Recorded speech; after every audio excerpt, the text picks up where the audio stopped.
इस लोहिया पार्क में हम लोग डॉक्टर राम मनोहर लोहिया जी को याद करते हैं और आज के दिन हम सभी समाजवादी लोग इकट्ठे होते हैं यहाँ पर आकर के और माल्यार्पण के बाद उनसे प्रेरणा लेते हुए ये संकल्प लेकर के जाते हैं कि डॉक्टर राम मनोहर लोहिया, लोकनायक जयप्रकाश नारायण जी और नेताजी और बड़ी संख्या में समाजवादी नेताओं ने जो सपना देखा था कि भारत समाजवादी देश बने, समाजवादी व्यवस्था से देश चले, डॉक्टर राम मनोहर लोहिया जी के संकल्पों के, उनके आदर्शों पे, उनकी बताई हुई नीतियों पे, जिन्होंने ये सपना देखा था कि हर तरह का भेदभाव खत्म हो समाज के अंदर, चाहे जाति को लेकर के भेदभाव हो,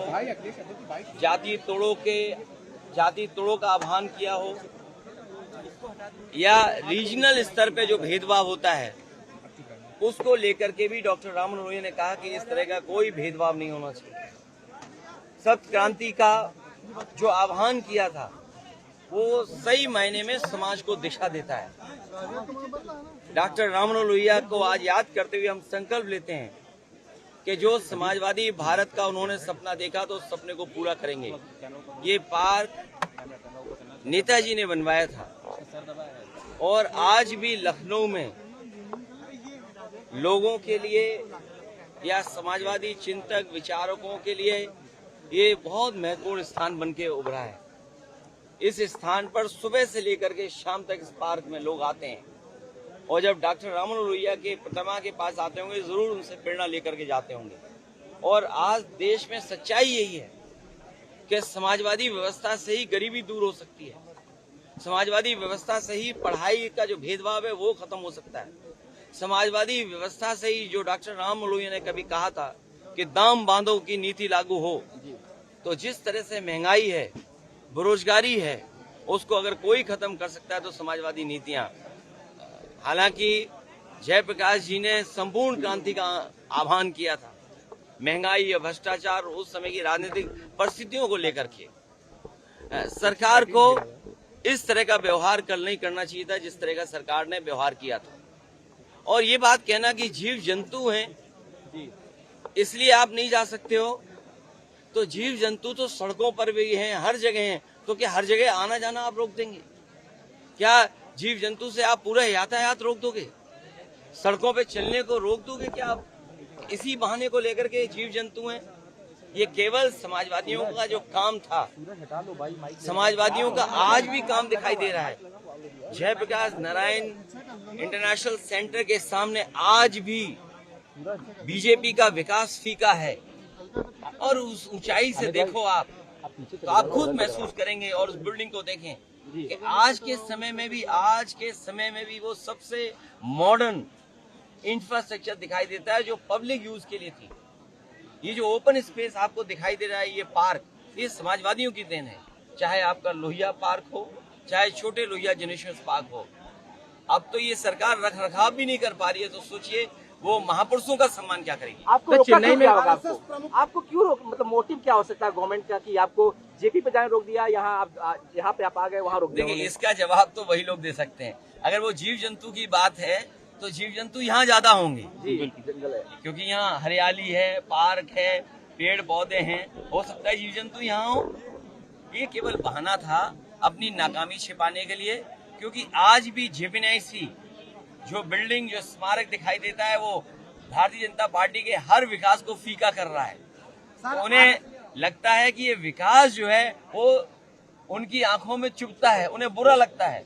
इसलिए मैंने कहा ये विनाशकारी लोग हैं, इनके भाव देखो विनाशकारी हैं, इनके काम करने के तरीके विनाशकारी हैं। आप सोचिए, जब आरोप लगा, ऑपरेशन लगा कि आपने एक की हत्या की है एनकाउंटर में, तो आप सोचिए हत्या को बैलेंस करने के लिए हत्या, इनसे बड़ा जातिवादी कौन हो सकता है? मैं नहीं था उस समय, लेकिन उसके पिताजी से क्या क्या कहलवाया गया, उसके परिवार से क्या क्या कहलवाया गया, मुझे ठंडक नहीं मिली है। ठंडक मिली होगी तो इस प्रदेश के मुख्यमंत्री जी को ठंडक मिली होगी कि एक को मार करके दूसरे को मार करके बैलेंस करने की जो उन्होंने रणनीति अपनाई थी। ये तमाम वो चीजें हैं जो समाजवादी लोग कभी सोच भी नहीं सकते। किसी के साथ व्यवहार ऐसा समाजवादी लोग नहीं कर सकते। सर एनसीपीसीआर ने एक रिपोर्ट का हवाला दिया है और उस रिपोर्ट के हवाले से कहा है कि सभी स्टेट, सभी यूनियन टेरिटरीज में मदरसा बोर्ड बंद करना चाहिए और मदरसों की स्टेट फंडिंग रोक देनी चाहिए। देखिए, ये भेदभाव का देश सबका है, सबका देश है। संविधान, लोकतंत्र और खास संविधान हमें अधिकार देता है। तो संविधान से जो चीजें व्यवस्थाएं बनी हैं, हर संविधान से बनी हुई चीज को ये उलटना चाहते हैं। ये वो लोग हैं जो नफरत पे राजनीति करना चाहते हैं। ये वो लोग हैं जो भेदभाव पे राजनीति करना चाहते हैं। ये वो लोग हैं धर्म को, जातियों को लड़ा करके राजनीति करना चाहते हैं। लेकिन ये अपने कामयाब नहीं होंगे।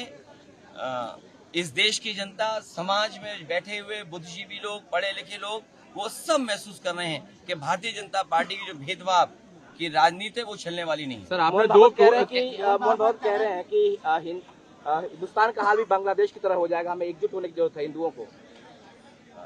देखिए, कौन क्या कह रहा है अंतर्राष्ट्रीय स्तर पर, और जिस समय भारत को अपनी फॉरेन पॉलिसी के तहत बांग्लादेश को बचाना चाहिए था, तब भारत के लोग कहाँ थे? यही लोग जो विचार दे रहे वो कहाँ थे लोग?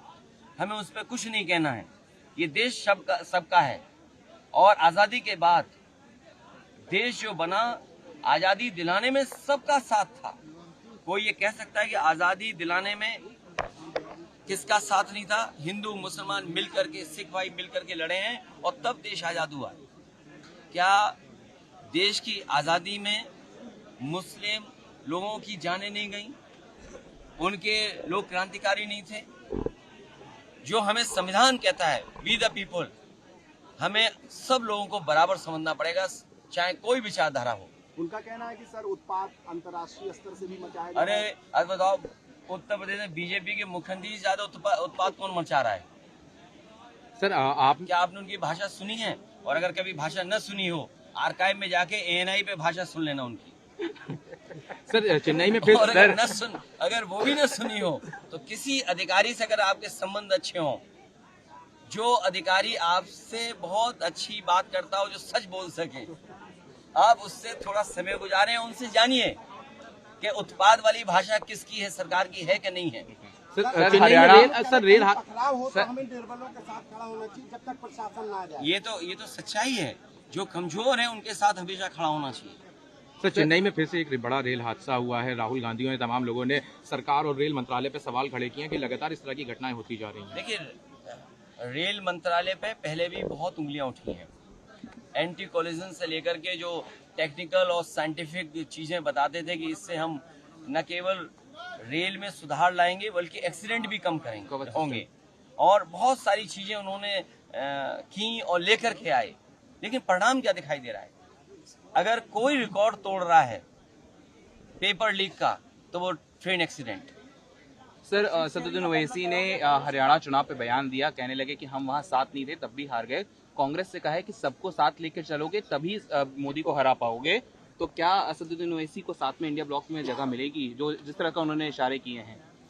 जो इंडिया ब्लॉक पहले बना था, ये बातें पहले भी आई थी। इंडिया गठबंधन, इंडिया ब्लॉक वैसा ही है जैसे पहले था। सर आपने ट्विटर पे पोस्ट किया था कल भी और आज भी, आज आपने डॉलर को लेके और कल वर्ल्ड हंगर इंडेक्स को लेके किया था। देखिए, जब सरकार ये कह रही है कि $5 ट्रिलियन की इकोनॉमी है और दुनिया में हम आगे बढ़ रहे हैं, हमारी अर्थव्यवस्था आगे बढ़ रही है, अगर हमारी अर्थव्यवस्था आगे बढ़ रही है तो आखिरकार हंगर इंडेक्स पे हम कहाँ खड़े हैं? 105वां स्थान। मतलब सबसे बुरा अगर स्थान किसी का तो भारत का है। और वहीं दूसरी तरफ अगर अर्थव्यवस्था बेहतर है तो आखिरकार आपका रुपया डॉलर के मुकाबले क्यों नीचे जा रहा है? तो ये तो तमाम वो सवाल हैं जो सरकार को जवाब देना चाहिए। इनका भ्रष्टाचार, इनके महंगाई न रोकने की, और जो इन्वेस्टमेंट में जो सपने दिखाते हैं कि इन्वेस्टमेंट आएगा, ये तमाम वो नाकामी है जिसकी वजह से हंगर इंडेक्स में हम यहाँ पहुँच रहे हैं और हमारा रुपया भी लगातार नीचे जाता रहा। सर यूपी बाई इलेक्शंस को लेकर जल्दी डेट अनाउंस होने वाली है। हम तो ज्यादा जल्दी तारीख आ जाए।